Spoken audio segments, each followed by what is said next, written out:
ready for this week's spill. Grab your favorite drink and come hang out with us. So this week, me and Laura have iced tea for our drink of choice. We're taking a little break from bubble tea.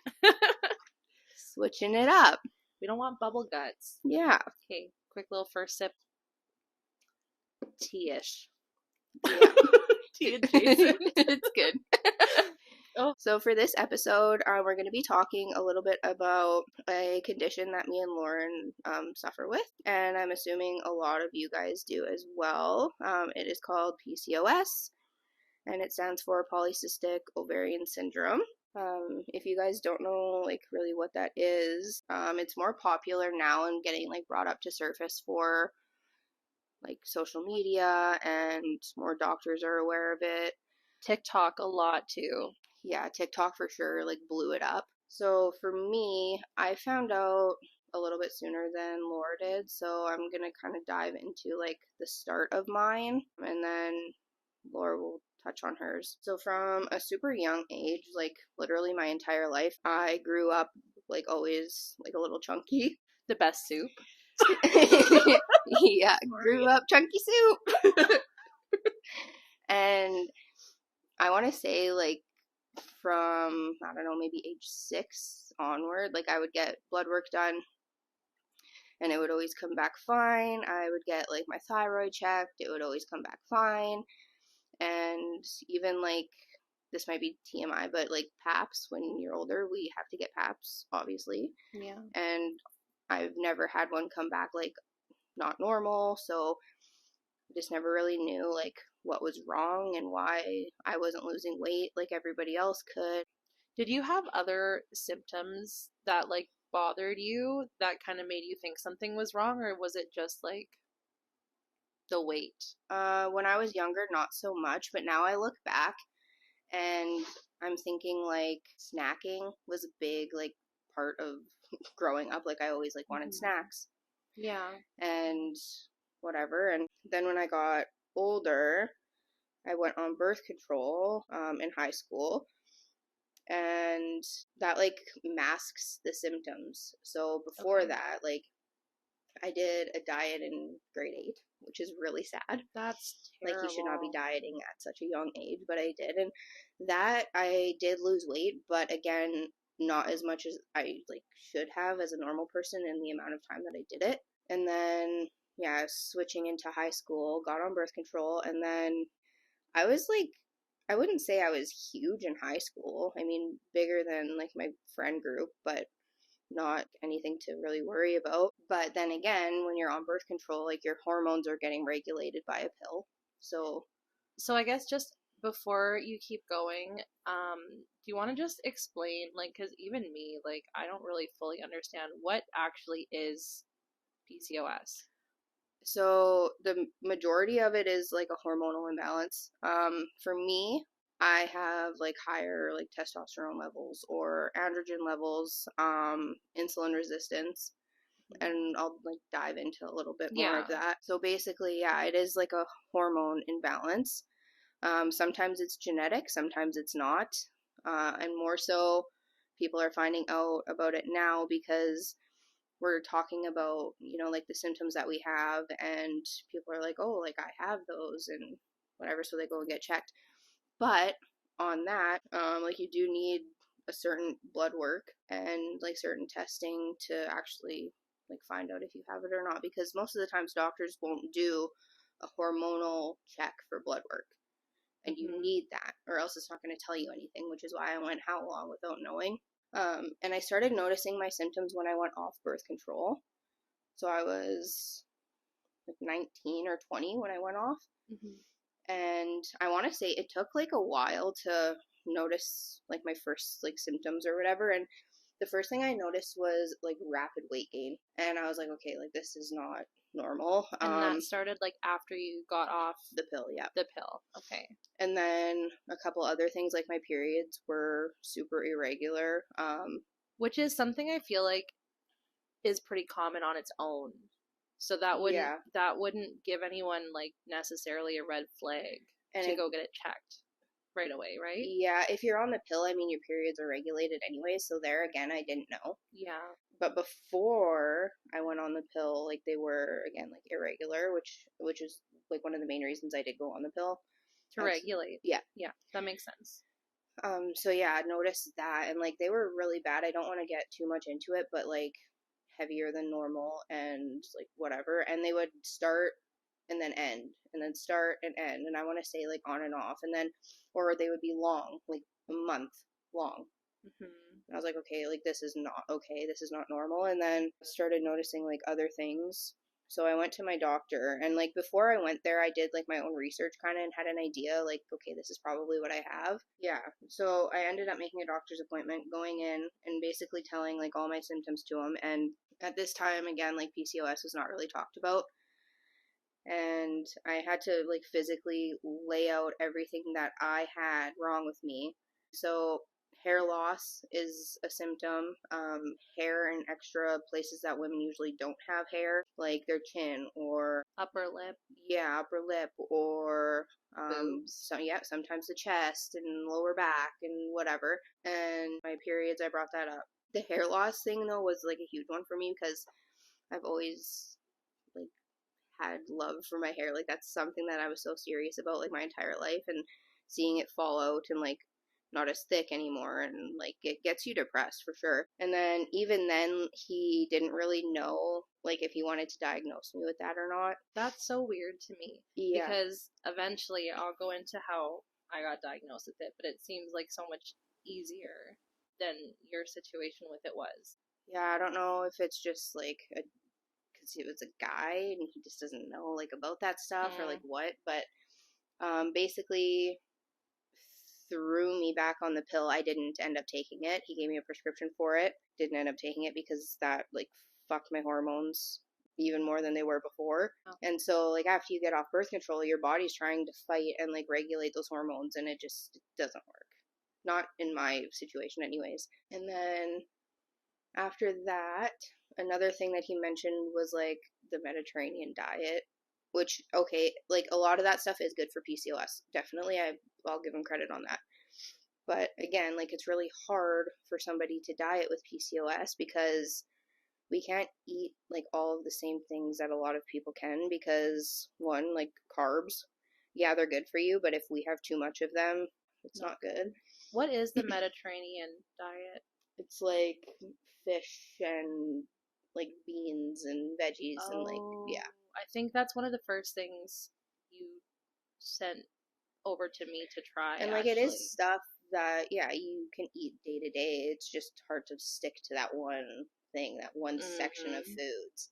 And then another thing, I guess, is like being in a relationship and not being on birth control and not getting pregnant.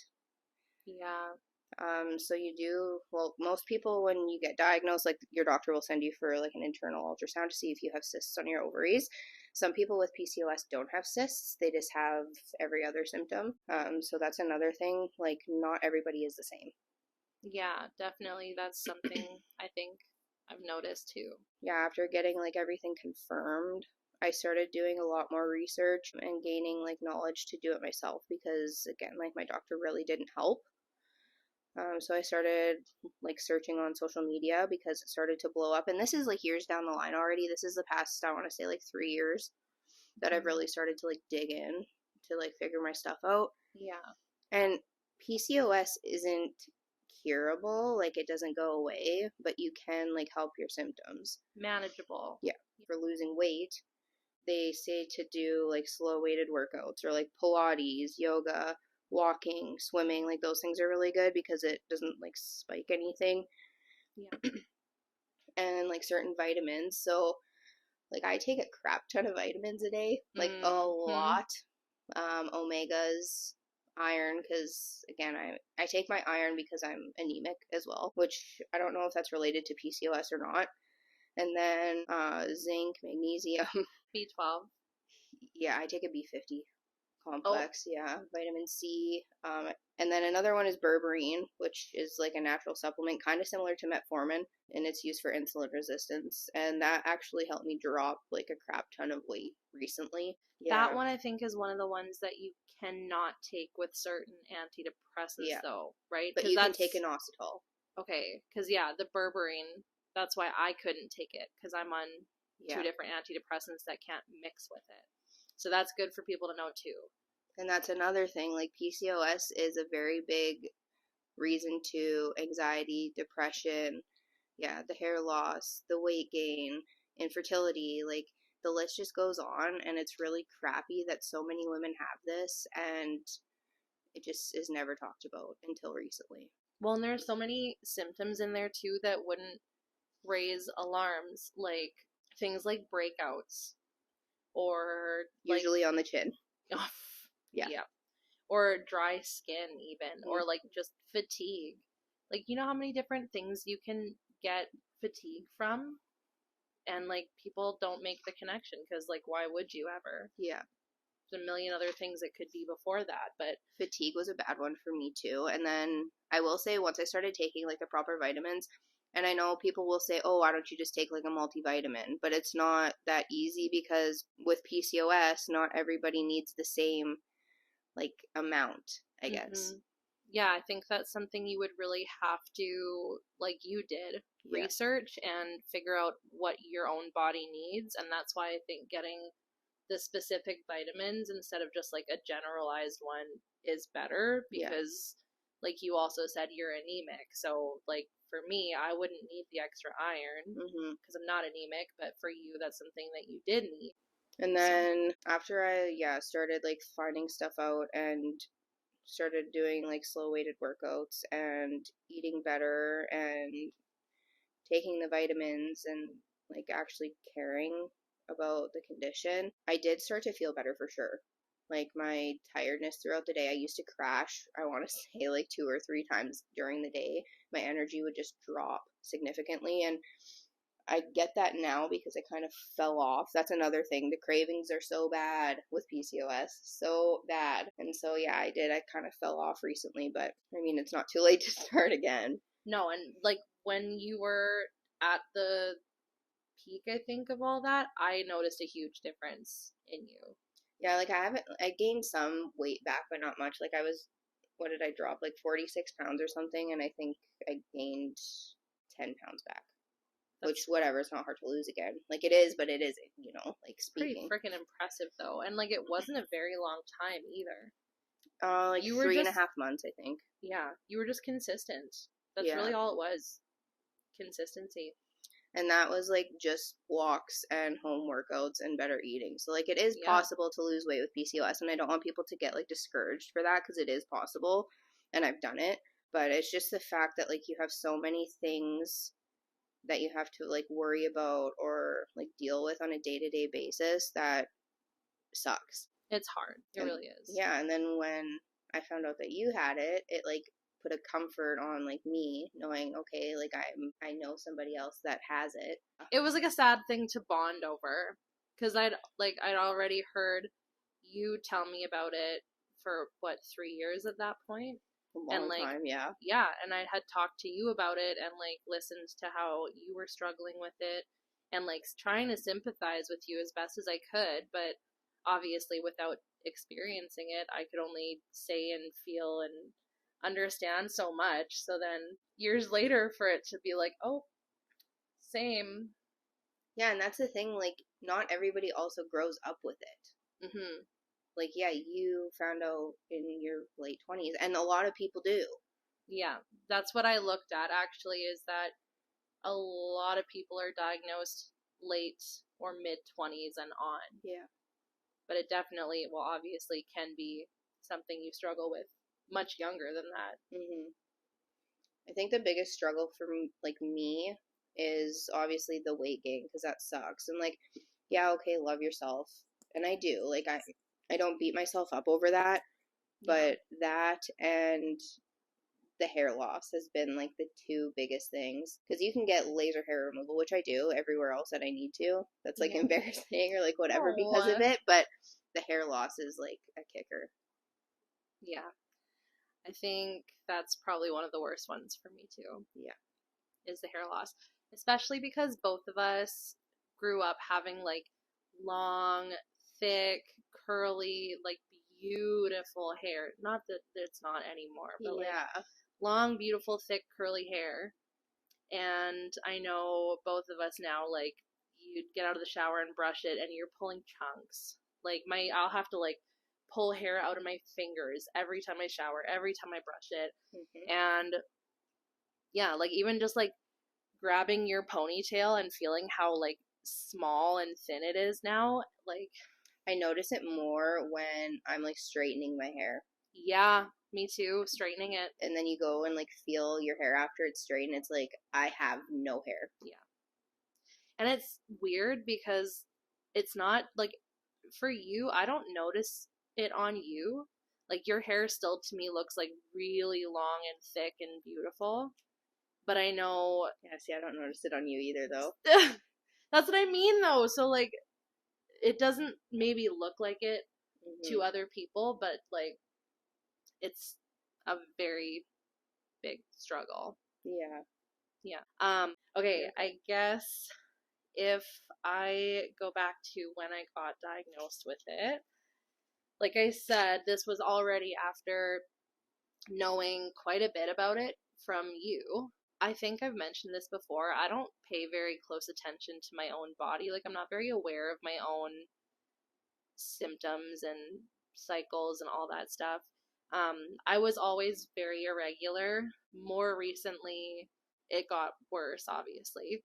But the reason I was even diagnosed at all was because just over a year ago, Marcus and I decided to try and have our third little.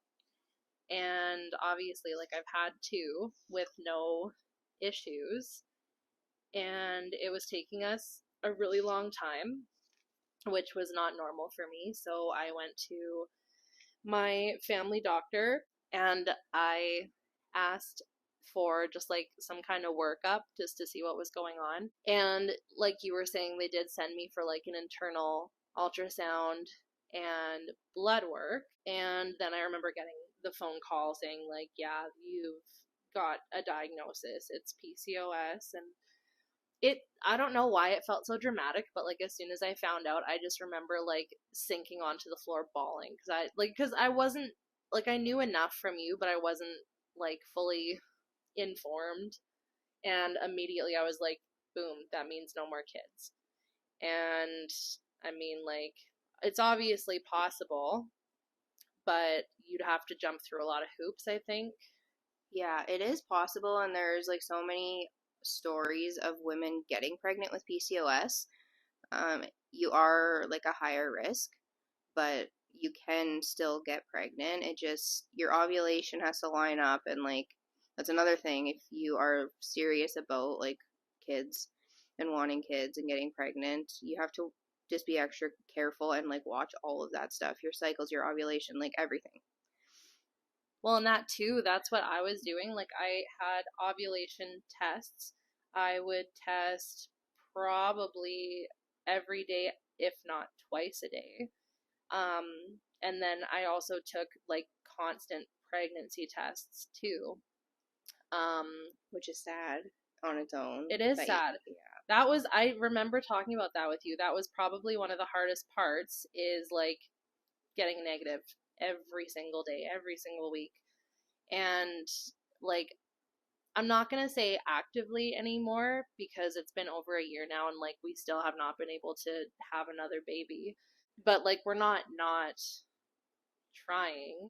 It's just like I'm not tracking anything anymore because it's just like, I'm grateful that I have two, and I beat myself up for a really long time over it. Like, I would cry to Marcus and tell him, like, this is my fault. Like, it's my fault. My body's failing. It's, like, we can't have any more kids because of me. And it sucks that, like, us as women have to feel that way, though. Yeah. Like, yeah, okay, we're on this world. We're the ones who, like, give birth, whatever. But at the same time, like, we shouldn't feel like crap if our hormones are out of balance. Like, that's not our fault. No. But, yeah, I do think that's kind of why I just stopped. And, like, you were saying, there's options, right? You can get like IVF or certain medications you can try.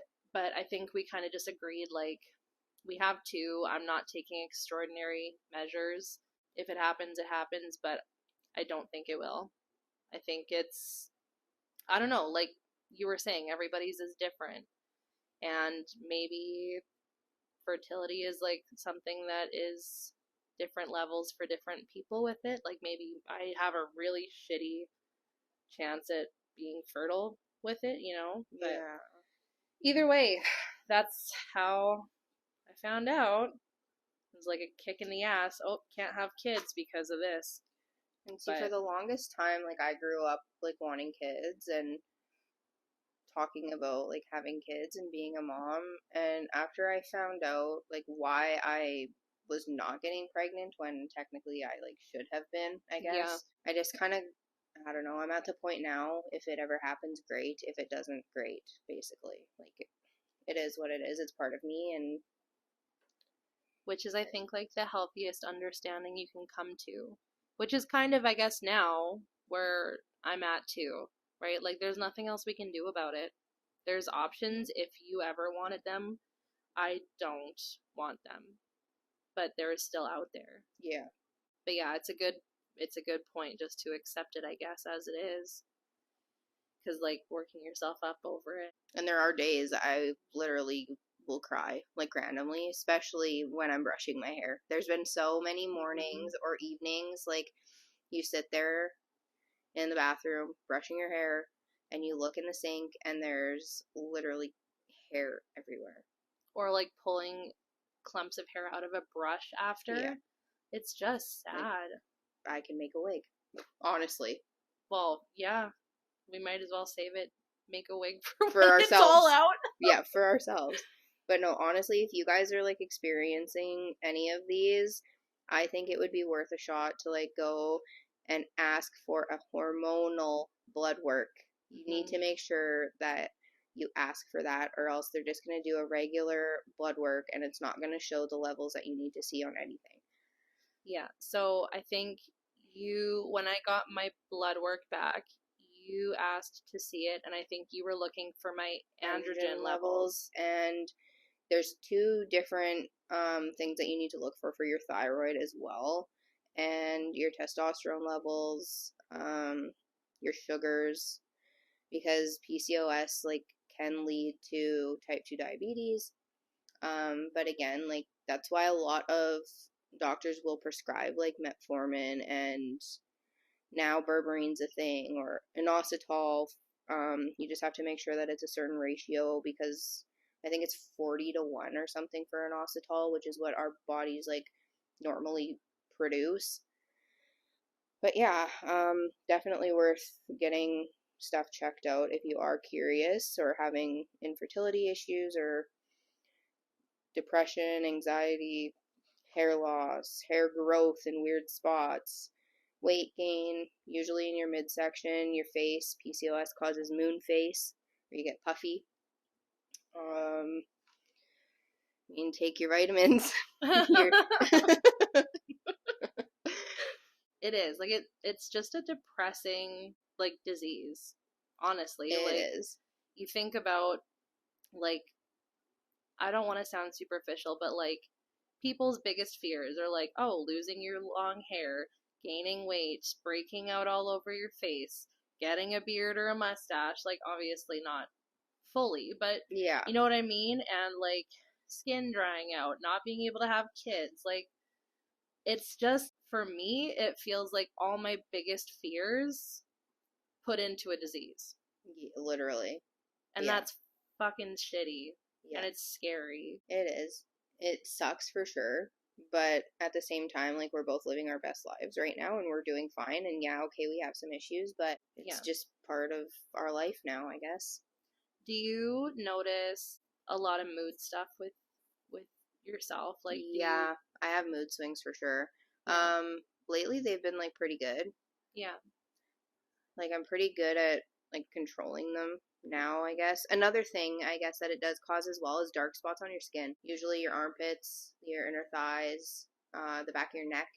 Really? Yeah.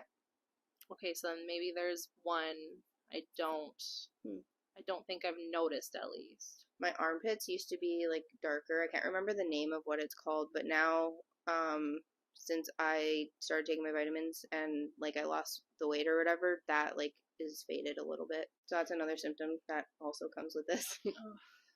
See what I mean? Like, I don't know, it seems like for everything that it comes with, people should know more about it. Yeah. Right? Like, it's not like a couple little symptoms. Like, it's pretty big, obvious changes. I think the reason why maybe it wasn't talked about until recently, like, so often is because not everybody is the same. Like, Yeah. you could be 110 pounds and have PCOS. You could be 250 and have PCOS. You could be like, or you could, I don't know, there's a lot of other things why your hair could be falling out or whatever. Well, and that's what I always chalked it up to be. And I honestly wonder if I would have known to check sooner, like how much sooner I could have been diagnosed, because like I told you, after I had my youngest, who's only 5, I noticed my periods were irregular. Mm-hmm. My hair was falling out, but I just figured like, oh, it's stress, because everyone would tell you, right? Like, when you're stressed, you lose hair. Breaking out, I thought too, like, well, maybe I'm just having like a mid-20s acne crisis. I don't know. Yeah, like, that's another one for me too. I went through all of elementary, all of high school, never had acne.